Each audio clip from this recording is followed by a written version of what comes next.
আজকে আকাশের অবস্থা তেমন একটা বেশি ভালো না। আজকে আকাশে অনেক মেঘ, দেখো।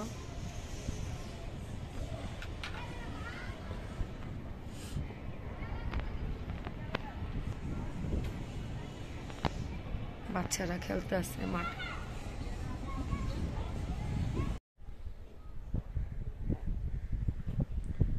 বসো। মন থেকে বলছি, আজকে মনের কয়টা কথা বলবো, তোমরা শুইনো। তারপরে এই মাটার কি দোষ একবার বইল।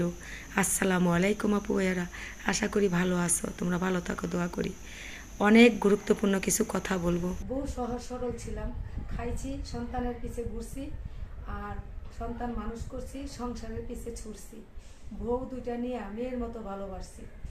স্বামী আমার কোনো কিছুর অভাব থেয়া যায় না। ভাড়া বাড়ি থাইকা 6 লক্ষ টাকা স্বর্ণ থেয়া গেছে, 3 লক্ষ টাকার জায়গা থেয়া গেছে। আগের দিন মারা যাওয়ার আগের দিন আমারে বলে, আমি যদি মারা যাই তোমার সন্তানরা তোমারে ভালোবাসবে না।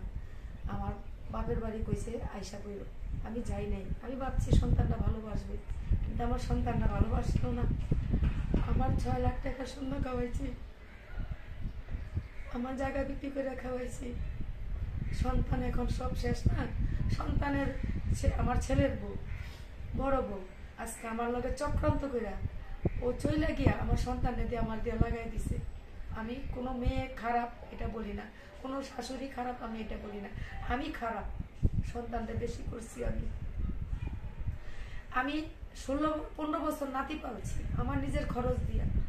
কোন শাশুড়ি আছে এই জগতে নাতি ক্লাস প্লে গ্রুপের থেকে, নার্সারির থেকে, প্লে গ্রুপ থেকে 8 পর্যন্ত পড়ায়? আমার একটু বলবা তোমরা সবাই, আমার নিজের খরচ দিয়া। আর এই সন্তান আর এই ছেলের বউ আমার সকাল সন্ধ্যা বিরক্ত করতেছে। আমি তোমাদের শোনাইলাম দুঃখের কথা, তোমরা যেই কেউই থাকো না কেন সতর্ক হইয়া যাইবা। 2 গাড়ি চেঞ্জ করে নাতির স্কুলে নিয়ে যেতাম, 8 ঘন্টা বৈশা থেকে নাতির সাথে নিয়ে আসতাম। সকালতে রান্না বান্না করতাম, কাপড় দিতাম, নিজের ভিডিওর কাজ করতাম। তারপরও যদি ছেলের বউ ছেলের কাছে ভালো না থাকি, অনেক কষ্ট পেয়েছি, কেউ মাইন্ড করবা না। শুটকির ভর্তা বানাইছি, গোসল করে দুগা ভাত খাবো, তো চলে যাই। সবসময় ভর্তা বানাই দেখাই, আজকে ভর্তা বানাবো না, আজকে ভাত খাবো।